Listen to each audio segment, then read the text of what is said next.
Good afternoon. My name is Mariana Lopez de Vart. We are here from Mexico, and I'm really pleased and honored. It's a really privilege for me to be here together with the CEO and founder, Dr. Ruja Ignatova. I'm really thank you that you took the time to be with us, and thank you so much for taking the time. Well, thank you for inviting me. This is my first time in Mexico, and I'm very, very excited to be here. I like the city, I like the country very, very much. And you all know that for OneCoin, Latin America is a very, very strategic market because we believe that a lot of users are here in Latin America. And very, very soon we will open also an office in Mexico. So I'm looking extremely forward to the event here and to meeting as many leaders as I can actually here on site. So thank you for taking the time and doing this interview with me. Thank you, my pleasure. We know you are a really sure personality, really close to the people, mostly from the other cryptocurrency owners. Nobody knows who they are.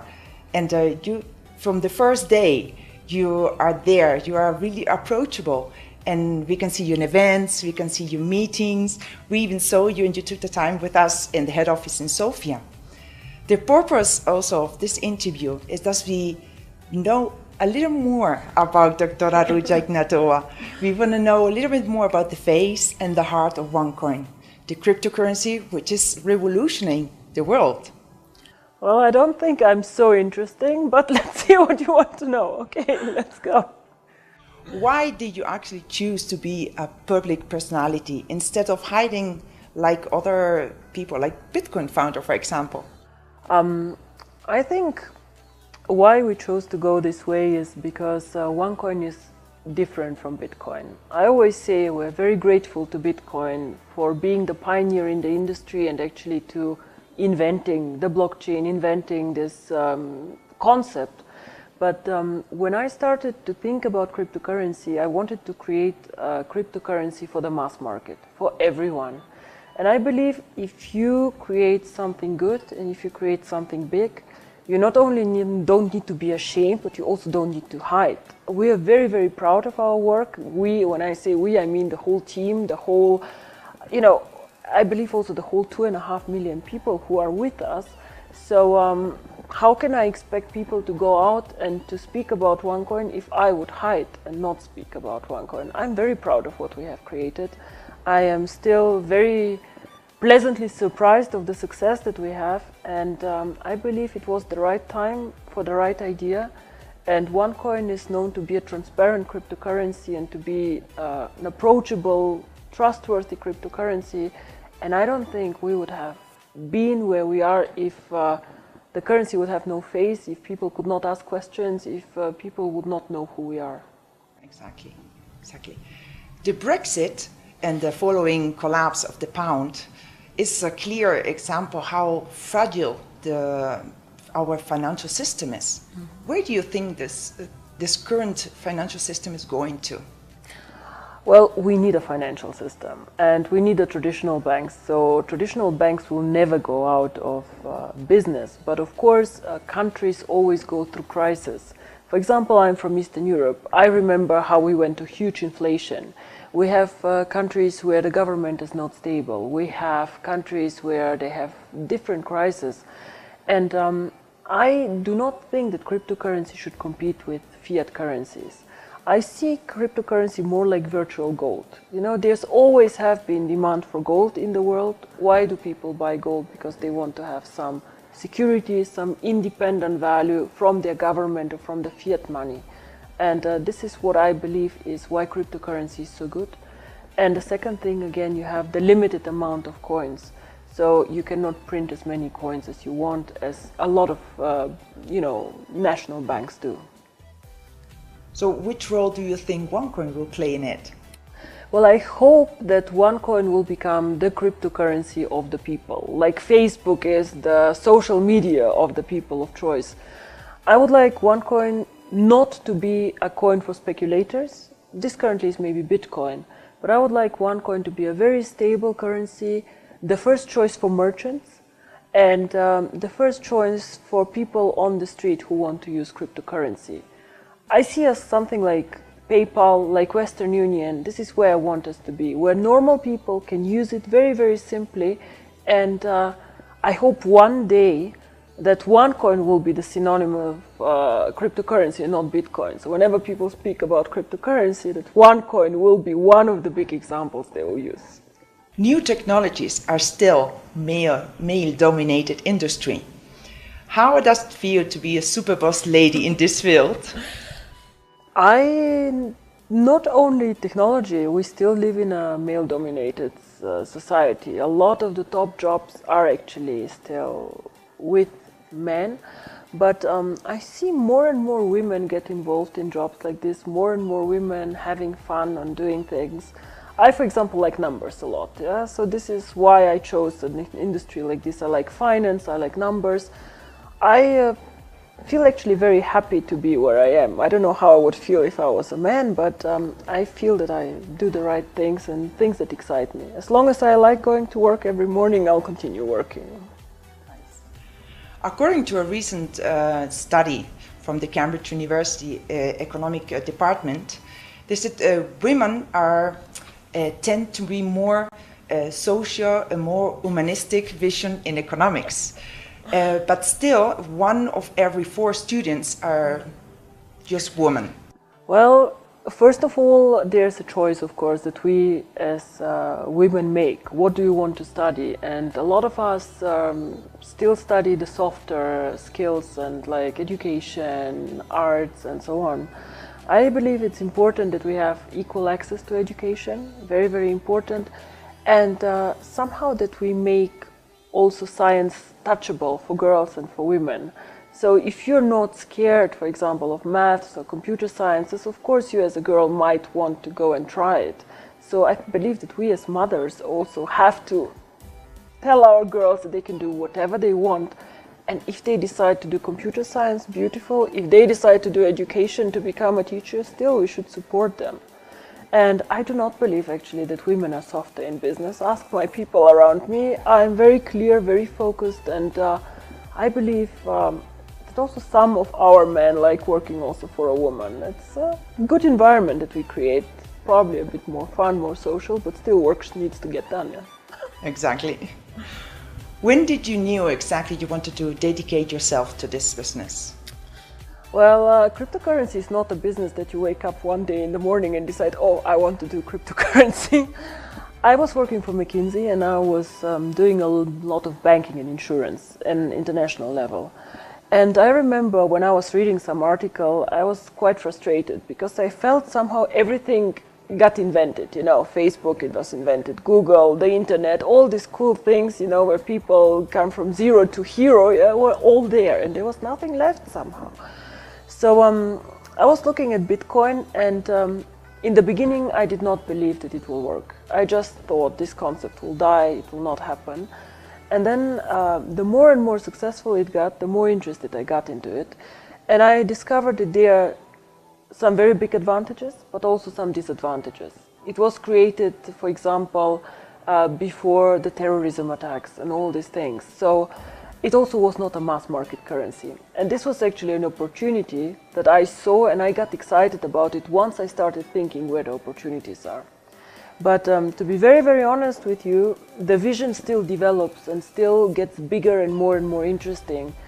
A lot of our users come to me and say, should we do this and that? And a lot of new ideas actually come up. And it is still very, very exciting. And until we make it to the top, I think I will not stop doing this. But I, of course, enlarge the team and get more and more support from professional people. Because one person alone cannot do it and should not do it. Yeah? Who inspired you? It's a very difficult question, and I think speaking about role models, there's not one role model that I would say, oh, it was him or her. From the females, I had the luck to be mentored by a lady in Bulgaria who worked very close with me. McKinsey has also some very interesting ladies partners, actually. Not many, but interesting. And of course, I think currently Hillary Clinton is a very interesting person. Of course, I would not say I want to be like her, but some things really inspire me. Her dedication, persistence, and just being very focused and having a goal. So what I do is I just find people that I like, and I like this here, that there, and somehow figure it all together. Yeah. Nice example. Do you believe in luck? Well, I always say fortune favors the brave. So if you want to be lucky, you probably should create your own opportunities. And the more opportunities you create, the more, of course, the chances to be lucky. But I have to be also, again, very honest. I have met some amazing people totally by chance and by coincidence. So this has been extremely helpful for me. For example, Sebastian Greenwood, I met in a social setting, totally being introduced by a friend. And he was the one who gave us the opportunity for network marketing. Without this meeting, probably I would have done OneCoin in a totally different way. So yes, I was lucky. If I believe in luck or don't, I was really lucky in some points of time. Yeah. How is Dr. Ruja when she gets home and takes her shoes off? Well, I'm not home a lot, unfortunately. So I like reading a lot. I like going out a lot too. I think I'm not that interesting. Nothing special happens. I know people who have much more exciting and amazing hobbies than I do. But I like meeting my friends, my family, catching up on what's going on, and reading a lot. I love reading. In between all these travels, events, and meetings you have, where do you get time for your family? I don't have a lot of time, to be honest, for my family, but I want to change this a bit now. So from the 1st of October, I will do some changes and expand the management team of the company a bit. I'm having a baby, and it's a girl. Very exciting, but also a bit scary, to be honest. So you have to make the time and the priorities. Work is extremely important, but in the end of the day, also family is very important, and they give us the strength to move on and to be creative. But you know, some of my closest friends are actually at work. Some of the best relationships I have are at work, and we come to the office in Sofia, we feel like the top management feels close and like a family. We go often out together, and this is something I like very much. Do you like animals? I like animals, yes, but I don't like pets too much. I like wild animals. I like lions. The lion is one of the jewels that I like a lot. I like them when they are very strong, the panther, the lions, you know, this wild power inside. But my brother has a lot of pets, and he has 2 dogs, so I like them too, but I somehow prefer to see animals in the wild nature than being locked up in a zoo or whatever. Nice. Yeah, he told me about a project you're starting to make with animals. Well, we have the foundation, my foundation, the One World Foundation. Unfortunately, I don't have so much time for it, but I have a very good team who is dealing with it. The main purpose of the foundation is, of course, education, but the more and more we deal with causes and things like this, I get more and more passionate about child labor. So this is a cause that I want to focus much more in the next years of the foundation, because I think it is really very sad. Small children being put to work, and I saw some pictures that were really bad, and some of these things happen in our core markets, Asia, Thailand. So we really would like to do something there. But speaking about the animals, we have also some projects, because some of the team, as I said, feel very passionate about this. It's called the One Friend, and the whole office is involved in this. So they go and help animals in their free time. So they donate time, and we donate money. And I don't know, they have adopted several dogs and take care of a lot of animals in their free time. So we support this too. Yeah. Oh, amazing. I love animals too. Yeah. Now going back to OneCoin, we keep hearing that's the future, and that's revolutionize markets, that's the future of payments. But why do you think exactly is it a revolution? The main reason I think why it is a revolution is because we have 2 billion people who are currently not banked. These people currently do not sit on the table like we are. You know, we can go and buy a nice dress out there, we can do a money transfer, whatever, but these 2 billion people cannot. So this is why I think if we use cryptocurrency to bring these people in our world, then we have created something amazing. Even if we get only 100 million of these people to the table, or 200 million, this is a huge change in their life. And this is also why I believe that OneCoin has a value. As long as you go and you change people's lives for the better, your product has a value. And this is what it is. So this is why I believe that cryptocurrency can exist out there and has actually a reason to be there. Of course, also revolutionize the world, globalization, people want to do business globally easier and faster. This is also a reason why OneCoin will work very well. But whenever I think about the big picture and the vision, I always think first of the unbanked people, then I think of the merchants who want to do business all over, and then again we think about the unbanked who want to do remittances, send small sums. If they go and want to send €100 home, and somebody takes €30 away for fees, I don't believe this is fair. And this is not necessary. This is what I think. When do you think the world will be with OneCoin usable completely? Like you can come here and pay this hotel, or travel to Spain and pay there in the supermarket? It depends a bit on several factors. I hope in 2 to 5 years, cryptocurrency gets accepted globally. What would be extremely helpful for us is if the regulators globally start dealing more with cryptocurrency. We are very well prepared for this, and I am probably one of the few cryptocurrencies who really asks for regulation, because this will make our life and our, a lot of people do not trust new technologies, a lot of people do not understand. And when we start being regulated like financial institutions, I believe this will be a huge step forward. This is something we cannot influence, of course. But we have set the goal in 2 years, 10 million users, 1 million merchants, and this makes the currency pretty usable. Yes. Now, so to coming to an end, what kind of message would you like to give to all these people, for me especially women, that still think or haven't had the chance yet to know about OneCoin? Why should they join us? Well, we currently do OneCoin in a network marketing approach.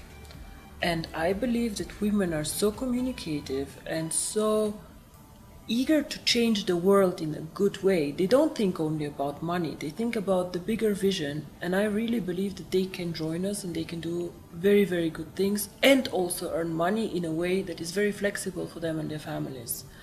The main message always has to be, believe in yourself, because nobody else will. But if you believe in yourself, you can achieve everything. And I have come from nothing. Like really, my parents are not rich. I had a full scholarship for my studies. I could not have gone to Oxford without this scholarship. So it was for me make or break.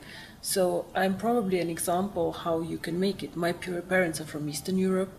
The average salary there is €200. So, and now look at us. We had a good idea. We believed in ourselves, but you have to work very hard. And then a lot of things can happen. So believe in yourself and then miracles can happen. I still cannot believe where we are and how amazing everything is. And now we have to give back. So when you're successful, give back to somebody. Find somebody else, teach her, help them also change their life. Exactly. That's our job now with Onelife. Share it and give it back. Everything was OneCoin is giving us now and is going to give us in the future. So thank you so much, Dr. Ruja. Thank you. It was a very, very nice interview and a pleasure to be here. And I hope I will be much more often in Latin America and in Mexico. I really enjoy myself very much and I love the city. Thank you. Thank you. Thank you so much.